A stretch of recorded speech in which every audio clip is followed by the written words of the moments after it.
우리 말씀 같이 보겠습니다. 오늘 말씀은 로마서 8장 1절부터 8절 말씀이 되겠습니다. 로마서 8장 1절부터 8절 말씀.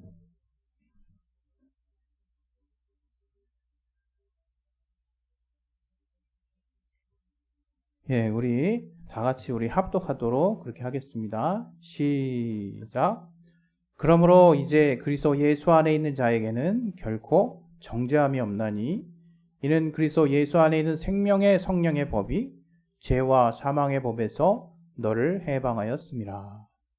율법이 육신으로 말미암아 연약하여 할 수 없는 그것을 하나님은 하시나니 곧 죄를 인하여 자기 아들을 죄 있는 육신의 모양으로 보내어 육신의 죄를 정하사 육신을 족지 않고 그 영을 쫓아 행하는 우리에게 율법의 요구를 이루어지게 하려 하심이니라.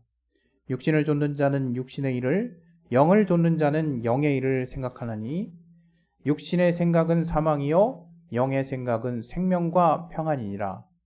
육신의 생각은 하나님과 원수가 되나니 하나님의 법에 굴복치 아니할 뿐 아니라 할 수도 없음이라.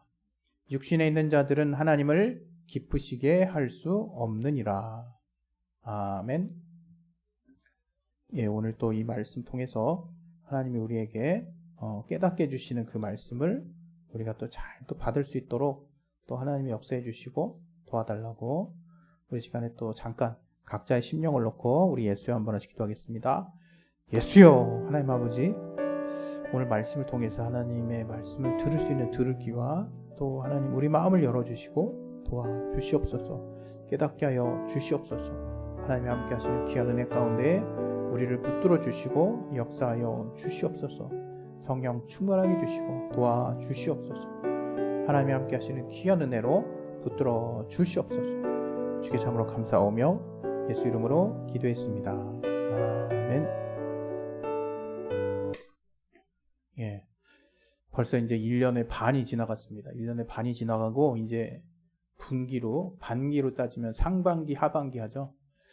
그래서 상반기는 6월까지, 또 7월부터 12월까지 이제 우리 하반기라고 하는데 이제 하반기가 시작이 됐어요. 또 특별히 오늘은 맥주 감사 주일로 섬긴다고 그랬는데, 뭐 특별히 우리가 더 하거나 그러지는 않지만, 다만 이제 주보에도 제가 써놨지만 요 맥주 감사 주일에 사실 근본적인 그 중심에 담긴 그 내용이 뭐겠습니까? 그 맥주절은 사실 그 이스라엘의 3대 절기 중에 하나잖아요. 근데 그 맥주절에 담긴 이 뜻이 뭐 다른 게 아니겠죠. 우리는 초실절이라고도 부르고 뭐 칠칠절이라고도 부르고 또 오순절이라고도 부르고, 우리나라에서 이제 이게 이제 약간은 이제 좀 약간 나눠져서 이제 섬기기도 하고 그렇습니다.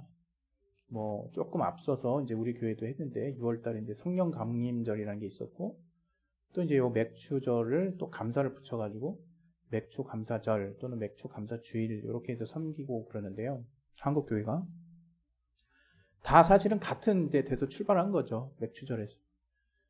근데 여기 담긴 중심 의미가 이제 감사라고 생각합니다. 감사.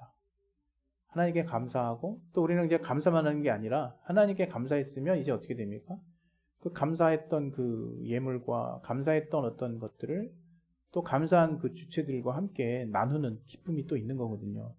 항상 우리는 그걸 생각해야 되는 게, 뭔가 우리가 감사 헌금하고 감사를 표했을 때 그냥 거기서 끝나는 것이 아니라 이제 그 감사를 이제 교회도 이제 그 감사를 나눌 수 있는 그런 어떤 뭐랄까요, 장치가 분명히 있어야 될 것이고, 또 그 감사를 통해서 또 우리가 또 그 감사의 어떤 그 부분들이 우리의 삶에 피드백 될 수 있도록 그렇게 정말 그 하나님이 반드시 채워주시는 어떤 그런 기쁨들, 또 교회가 그것을 주도적으로 그 기쁨을 나눌 수 있도록 정말 하는 그런 수고와 노력이 동시에 필요하다고 이제 생각합니다. 그래서 그런 의미로 여러분 감사의 의미를 다시금 되새기는 또 한 주가 되실 수 있기를 바랍니다. 어떤 그런 의미로 이제 제가 또 사실 조금 고민해 본 부분이기도 사실 하죠. 오늘 주제가 하나님이 우리에게 주신 것 중에 우리가 감사할 수 있는 가장 큰 그 근거가 무엇일까라고 생각해 봤을 때 다른 사람이 뭐라고 해도 저는 이제 이걸 거의 1순위로 뽑고 싶거든요. 하나님이 저에게 생명을 주신 거. 그리고 그 생명이 담고 있는 것이 저는 크게 무엇이냐라고 누군가 얘기했을 때 전 평안이라고 얘기하고 싶거든요. 그래서 오늘 그것과 관련한 말씀을 또 한번 준비를 해봤습니다. 하나님은 생명과 평안의 주인이 되신다, 주가 되신다는 거죠. 그러니까 우리에게 생명을 단지 주셨을 뿐만 아니라 그 생명으로 말미암는 그 평안, 삶의 그 평화. 아마 여러분 평화의 반대말이 뭔지는 아마 대충 짐작하실 거예요. 요즘 이제 세계적으로 정말 안 일어날 것 같은 일들이 일어나고 있잖아요. 공기 중으로 병균이 전파될지 누가 알았습니까? 그리고 실제로 이 전쟁이 구체적으로 이렇게 막 현대 무기를 동원해 가면서 이루어질 줄 누가 알았겠습니까? 이게 또 사람의 어떤 의지가 어떠냐에 따라서 또 국가 간의 이익이 어떠냐에 따라서 이게 굉장히 그 인간 존엄이 아주 말살되는 현장이 사실 전쟁 아닙니까? 사실 전쟁이 평안과 아주 정반대되는 어떤 개념으로 쓰일 수 있을 정도로 어떤 우리 마음의 어떤 평안을 깨는 불안함과 슬픔과 고통과 혼란함과 그 모든 것을 내포하는 현장이 사실 전쟁터죠. 그래서 감히 전쟁을 이 평안의 반대말이라고 반대되는 개념으로 이렇게 생각할 수도 있을 것 같아요. 그런 것처럼 아마 우리가 이제 인간이라면 비단 전 그렇거든요. 인간뿐만이 아니라 하나님이 주신 모든 생명체에 평안, 어떤 그 삶을 뭐랄까요, 해쳐지지 않으면서 그 삶이 순적하게 살아갈 수 있도록 하나님의 본래 지으신 목적대로 이렇게 펼쳐질 수 있도록 그렇게 하나님이 이렇게 쭉 해놓으신 그 환경을 이렇게 파괴하거나 그런 삶을 이렇게 방해하는 그런 어떤 상황들이 저는 평화를 깨는 부분이라고 저는 생각하는데, 개인적으로 인간은 더한 것 같아요. 인간은 정말로 평안이 없으면 사실은 이게 저는 살 수 없는 존재라고 생각하거든요. 평안이 없이 산다라고 하는 것은 다른 말로 전쟁과 같은 거예요. 제가 아까 반대말로 이렇게 생각할 수 있다라고 이렇게 표현을 한 것처럼 그야말로 고통이 있고 불신이 있고 또 충돌이 있고 상처가 있고 죽음이 있고 또 아픔이 있고 얼마나 또 혼란함이 있고, 그러나 하나님이 우리에게 주신 생명 안에는 그야말로 평안이 있다. 이거 평안. 모든 것이 본래 하나님이 지으신 목적 안에서 순적하게 정말 진행되어 나가는, 또 우리의 삶이 아무런 갈등과 어려움이 없이 이렇게 진행되어 나가는 상황들이 우리가 얼마나 평소에 꿈꾸는 삶의 모습입니까? 우리가 자다가 누가 건드리면 굉장히 싫어하죠. 그리고 또 우리 앞에 뭔가 어려운 일이 닥치면 굉장히 우리는 또 어려워하죠. 물론 이제 우리 삶에 어떤 그런 어려운 일들을 극복해 나가는 것을 통해서 하나님이 우리에게 보여주시고자 하는 좀 더 성숙한 어떤 삶의 모습이 있습니다. 그것은 우리가 인내와 연단이라는 이름으로 우리가 신앙생활을 하면서 이제 겪게 되는 부분들이 있는데, 그럼에도 불구하고 그 부분에 그런 모든 과정 가운데에 그게 단기적이든 계속된 어떤 긴 여정이든 최종 결과는 평안으로 마무리되길 원하지, 이게 뭔가 전쟁이나 불안, 뭐 갈등, 두려움으로 마무리 짓기를 바란 사람은 아무도 없을 거예요. 이것처럼 우리 하나님께서 우리에게 주신 것 중에 저는 가장 큰 것이 무엇이냐, 그것은 생명과 그에 따른 그 생명 안에 담긴 평안과 그로 말미암는 기쁨이라고 저는 생각하거든요. 그래서 여러분이 우리가 삶을 살 때 이 생명과 평안이 무엇인지를 분명하게 구분하고 알아야 되겠다, 이런 생각이 다시금 새롭게 이제 들더라고요. 아마 성경 알고 신앙생활 어느 정도 한 분들은 이제 생명이 뭔지, 생명이 어디에 속하는 건지, 또 평안한 삶이 뭔지를 다들 많이 들었죠. 그러나 이제 실상 어떤 삶에 있어서 저부터도 제가 하루하루를 살면서 이렇게 느끼는 건 뭐냐면 제 환경에 이제 닥쳐오는 어떤 요소들로 인해서 제 안에 어두운 면이 커지기도 하고 또 때로는 밝은 면이 좀 커질 때도 있지만 이게 계속해서 제 안에 그 어두운 면이 제 삶을 굉장히 뭐랄까요? 때로는 우울하게 하고 때로는 이렇게 힘들게 하는 그런 원인이 된다는 것을 이렇게 자연스럽게 알게 되죠. 그건 저뿐만이 아닐 거예요. 아마 삶을 살아가고 계시는 우리 이제 특히 이제 성인이 되신 분들은 대부분 이제 이러한 어떤 삶의 어두운 면을 이제 경험하고 있을 텐데 문제는 이제 전 뭐라고 생각하냐면 이건 저에게도 하는 말이기도 한데요. 그 어두운 면의 어떤 원인이 우리의 환경에서 왔다라고 이제 단언하고 있다는 거죠.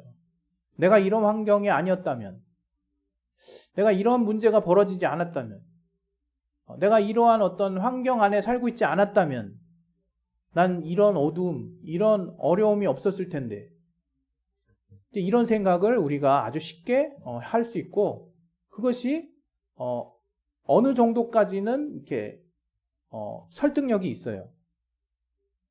그리고 경우에 따라서는 어떤 사람의 인생을 보면 그 사람의 환경에 어떤 사람이 또는 어떤 그 정말 피치 못할 환경이 그 사람의 인생을 많이 바꿔놨구나 이렇게 여겨질 만한 좀 치명적인 상황들도 우리의 주변에는 있습니다. 그런데 그럼에도 불구하고 제가 여러분에게 오늘 이 생명과 평안으로 가는 길이라는 제목으로 여러분에게 드리고 싶은 말씀은 정말 단호합니다. 그건 뭐냐? 바로 여러분의 마음속에 사망에 속한 생각이 정말 이렇게 가득 차고 또 어두움이 들어오고 부정적인 생각들이 꽉 차고 또 그것은 단지 내가 얼마 전에 일어났던 내 일 때문에 내가 행했던 어떤 부정적인 어떤 일의 결과 때문에 일어났다라고 그렇게 아마 열이면 아마 10분이 다 아주 즉감적 뭐랄까요? 곧바로 그런 생각을 이제 하게 된다는 거죠. 그러면서 다른 생각은 일절 안 한다는 거예요. 어떻게든 그 문제를 극복하려면 그 문제의 정말 원인을 제거해야 되는 거예요. 이거는 어떤 면에서 우리가 우리 눈앞에 보이는 이 환경 안에서 굉장히 또 중요한 또 힌트를 제공해 주기도 합니다. 그러나 알아야 될 건 뭐냐? 그것들이 해결됐다고 해서 또 그 문제를 발견하고 그 문제를 향한 어떤 내가 해결의 어떤 노력을 하고 한다고 해서 내 안에 이 어두움이라고 하는 근본적인 어떤 그것으로 말미암아 찾아왔다라고 나 스스로 여겨버리는 그 어두움의 그 어떤 실체를 내 안에 완전하게 제거하는 것은 불가능하다라는 것을 이제 알게 됩니다. 이건 제가 여러분이 어떤 의지를 이렇게 완전히 무력화시키는 말을 하려는 게 아니에요. 또 이 땅에서 문제가 있는데 그 문제를 발견해서 문제를 해결하려는 노력을 할 필요가 없다라고 지금 주장하는 것도 아닙니다. 어찌 보면 그건 너무 상식인 거죠. 문제가 발생했으면 문제를 해결하려고 노력해야죠. 어려운 문제가 생겼으면 그것을 뛰어넘고 극복하려고 의지를 써야죠. 그것은 우리가 올바름 또는 우리가 평정의 상태, 우리는 흩어진 것에서 다시금 제대로 된 모습으로 돌아가기 위한 어떻게 보면 하나님이 우리 안에 두신 너무나 자동 반사적인 우리의 어떤 행동이나 노력이 아닐까 싶어요. 이런 부분을 제가 이렇게 건드리는 게 아닙니다. 제가 말하려고 하는 것의 그 핵심은 그럼에도 불구하고 하나님이 우리를 어떻게 지으셨는지를 제대로 우리가 깨닫지 못하고 있다면 해결될 수 없는 그 한계에 봉착한다는 거죠. 그거는 저뿐만이 아니라 제가 단언하지만 우리가 사람이라면 누구나 다 그런 문제가 있다는 것을 이렇게 정말 알 날이 이제 있을 거라고 생각해요. 물론 그 날이 없게 또 그런 어떤 그것을 그런 깨닫게 해줄 만한 어떤 상황이 벌어지지 않는다는 것이 있을 수도 있겠죠. 근데 분명한 것은 그런 어떤 우리의 한계가 있다는 것을 대부분의 사람이 어느 순간 이제 깨닫게 됩니다.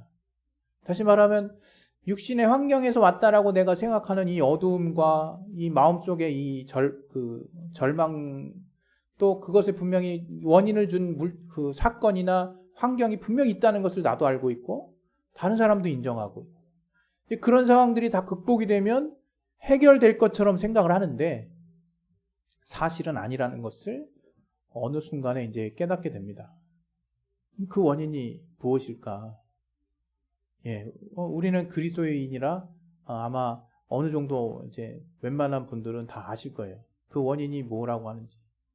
그 원인을 성경은 바로 육신의 생각과 영의 생각의 차이라고 설명을 하고 있어요. 여기서 우리가 주의해야 될 건 뭐냐면 육신의 생각은 다 잘못됐다? 예, 그렇게 이원론적으로 여러분이 생각을 하면 이제 때로는 이제 영적인 사람이니까 우리가 밥도 먹지 말아야죠. 물도 마시지 말고. 이제 그 코스로 가는 건 이제 대단히 뭐랄까요?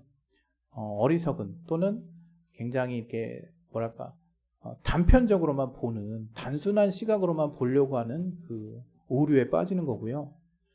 우리가 성경이 굉장히 우리를 풍성하게 할 수 있는 이유는 모든 면을 다뤄준다는 거예요, 사실은. 영적인 것만 그냥 죄다 써 있는 게 아니라 이 모든 삶의 근본적인 부분을 꿰뚫어 주면서도 우리 삶의 어느 하나가 중요하지 않은 것이 없다는 것을 깨닫게 해주시는 거죠. 이 성경에 있는 사건이 얼마나 실감납니까? 이 사람들의 일들이 얼마나 현실적이고 얼마나 이 여기에 사람과 사람 사이의 질투, 형제 간에 또 부모 자식 간에 또 정말 나라 간에 지역 간에 부족 간에 얼마나 다양한 얘기들이 있습니까? 그 가운데 하나님을 만나고 하나님이 어떻게 그 문제들을 또 개입하시고 해결해 주시고 역사하시는지가 구약부터 이 신약에 걸쳐서 쫙 나와 있잖아요. 그러니까 우리가 이 성경을 왜곡됨이 없이 이 건강한 시각으로 이렇게 딱 봤다면 분명히 우리가 고어체로 되어 있기 때문에 뭔가 이렇게 잘 해석이 되지 않는 부분이 있을 수 있어요. 그러나 도움을 받아서 이게 뭔가 정말 나름대로 이렇게 잘 보셨다면 정말 인생에 하나님이 관심이 많으시구나라고 하는 부분에 이의를 제기할 사람은 없는 거거든요. 우리의 삶에 보이지 않는 영적인 세계만이 아니라. 그리고 더 나아가서 이 영육 간의 조화가 너무 필요하구나 이런 걸 자연스럽게 알게 됩니다. 그런데 그럼에도 불구하고 오늘 특별히 제가 여러분에게 이야기하고 싶은 것은 분명히 우리가 육신이 있고 육신이 또 정말 며칠을 굶으면 이제 우리의 신체 기능이 저하되고 이것이 계속됐을 땐 죽을 수도 있는 그런 어떤 육신의 어떤 욕구, 육신의 필요들을 채우는 것은 그게 어떤 바로 죄로 직결되는 문제라고 생각하지는 않아요. 그러나 우리가 알아야 되는 것은 이 육신의 생각이 하나님의 생각과 이렇게 대치가 되는 경우들이 많다는 거예요. 이 성경대로 있는 그대로 이렇게 우리가 받아들이게 되면 정반대라는 정말 생각까지도 할 수 있을 만큼. 왜냐하면 육신의 생각은 그야말로 육신의 안위만을 생각하는 생각이거든요. 우리 육체가 보이지 않는 영을 뭐 고민하고 생각하겠습니까? 절대 안 그렇거든요. 육체의 시계는 명확해요. 때가 되면 배고파요. 또 상처 나면 아프고 또 바늘이라도 이렇게 뭐 가시라도 어느 그 민감한 부분에 꽂혀 있으면 온몸이 그 꽂혀 있는 부위를 향해서 아프다는 신호를 보내고 빨리 빼내기를 이렇게 요구하고 그러죠. 그야말로 또 여기에 더 나아가서 육신의 편안함과 안위를 위해서 모든 것의 어떤 필요를 생각하게 만듭니다. 그런데 안타깝게도 이 성경은 이러한 어떤 육신만을 바라보는 그 육신에서 나온 생각들이 영의 생각, 하나님의 말씀을 본의 아니게 대적하게 만든다는 거예요. 그래서 육신만을 위해 따르는 그 생각들을 계속해서 하나님의 말씀에 속한 영의 생각을 붙잡지 않고 그것들을 생각하지 않고 육신의 생각만 열심히 쫓아가는 삶을 사는 사람은 결국에는 최종 종착지가 사망에 이르는 생각으로 가득 찰 수밖에 없다는 거예요. 그 사망에 이르는 생각, 제가 아까 평안을 깨는, 평안의 반대말이 전쟁이라고 얘기했는데, 쉽게 얘기해서 그 사망의 그 어두운 생각들은 평안과 정반대의 이제 생각인 거거든요. 전쟁을 생각하면 된다 그랬죠. 거기에는 고통이 있고 아픔이 있고 죽음이 있고, 예? 또 혼란함이 있고, 그 다음에 이 얼마나 그 환경 가운데 불안함이 있습니까? 그런데 우리는 몰라요. 그냥 당장의 그 육신의 어떤 뭐랄까요, 체험을 위해서만 열심히 살고 막 그러죠. 그러나 분명히 때가 되면 하나님이 알게 해주십니다. 이 그리스도인들에게, 믿는 자들에게 어떻게? 채워지지 않는, 내가 육신의 눈으로만 살게 될 때 그것을 열심히 살았다 할지라도 비록 이 땅에서의 어떤 정말 소기의 어떤 환경적인 어떤 혜택과 또 명예와 또 그에 따른 부와 그에 따른 어떤 삶의 풍요로움이 제공된다 할지라도 결국 채워지지 않는 그 공허함과 거기에 더해서 정말 내가 극복해내고 싶은 그 어두움, 결국 나를 사망으로 이끌어갈 수밖에 없는 그 어두운 그 생각들로부터 벗어날 수 없다는 것을 알게 됩니다. 저는 이 말씀 얼마나 우리가 평소에 좋아하는 말씀 구절 중에 하나입니다. 로마서 8장 1절부터. 저는 오늘 비단 1절부터 읽긴 했지만 율법과 복음을 사실 대비해서 이야기하려고 하기보다는 바로 하나님의 말씀이 주는 그 생각, 이 바로 영의 생각이고 그 영의 생각은 단지 내 육신만 생각할 수밖에 없는 그 육신에서 나오는 생각들이 내가 영의 생각을 고려하지 않고 그 생각들만 가지고 이 땅을 살아가려고 했을 때 단지 이 땅은 보이는 세상이고 육신의 어떤 만족에 다 좌지우지 되는 것 같은 그런 마음을 가지고 살아갈지언정 때가 되었을 때 도무지 채울 수 없는 깊은 심연과 같은 어두움에 나 자신이 있다는 것을 깨닫는 날이 올 거라는 거예요. 저와 여러분이 그런 어둠을 왜 갖게 되는지 우리는 성경이 말하고 있습니다. 그것은 우리 스스로가 극복될 문제가 아니에요, 사실은. 또 육신의 어떤 환경의 쾌락함, 환경의 어떤 쾌적함과 풍요로움과 또 그 모든 환경에 또 부요함이 또 그런 말미암아 잠시 잠깐 편안할 수 있는 그런 여러 가지 어떤 환경적 요인에 의해서 내가 그냥 단지 기쁘다 이렇게 계속 누릴 수 있는 것도 아니라 이거죠. 바로 우리 안에 그 어두움의 근본 원인은 바로 영의 생각의 결여에 있습니다. 다른 말로 하나님의 말씀을 내 안에 정말 양식 삼아서 내가 정말 생각할 수 있는 그런 어떤 통로를 내가 무시했기 때문인 거죠. 저는 굉장히 이게 고전적이면서도 뭐랄까요, 이 오늘의 그 말씀의 그 주제가 정말 누구보다도 우리가 강력한 개념을 가지고 우리 안에 두고 살아야 된다. 저는 이렇게 생각하거든요. 저도 이렇게 무시로 이렇게 쉽게 무너질 수 있어요. 무시로. 실제로 많이 힘들었었고. 그러나 그 원인을 결국 제 안에 생각해 봤을 때 사실 환경에 요동하지 않는 사람이 어디 있습니까? 갑자기 내 재산이 통째로 날아가거나 내가 신체에 어떤 큰 변화가 생기거나 질병을 앓거나 누군가 잃거나 어떤 그런 슬픔과 충격적인 일들이 발생했을 때 거기를 그냥 평안하게 있는 사람이 어디 있겠습니까? 제가 드리려는 그 요지는 그럼에도 불구하고 결코 내 안에 깊숙이까지 파고들 수 없게 만드는 그 어두움이 그 사망으로 말미암는 그 깊은 심연의 그 부정적인 생각들이 내 마음을 지배할 수 없게 만드는 근본적인 해결책이 바로 진리 대신 예수의 말씀에 있다. 하나님의 말씀에 있다 이거예요. 여러분 그 말씀을 여러분의 삶에 깊이 두시는 분들은 삶의 평안이 무엇인지 알게 될 겁니다. 그리고 비단 삶의 어려움이 닥쳐오고 또 갑작스러운 일들로 당황스러운 일이 벌어진다 할지라도 그 반응이 초반에는 다 같을 수 있죠. 충격받을 수 있고. 그러나 내 안에 하나님이 주시는 평안의 그 말씀이 내 안에 가득 찬 사람들, 그 말씀이 계속 흘러들었던, 계속 흐르고 있었던 사람들은 극복도 빠르고 더 근본적으로는 그것으로 인해서 마음이 어두워지지는 않는다는 거예요. 저는 그것이 여러분의 삶에 얼마나 중요하고 얼마나 필수적인 요소인지를 사실은 정말 강력하게 제가 호소하고 싶거든요. 여러분이 노력 여하에 따라서 삶의 질은 분명히 달라집니다.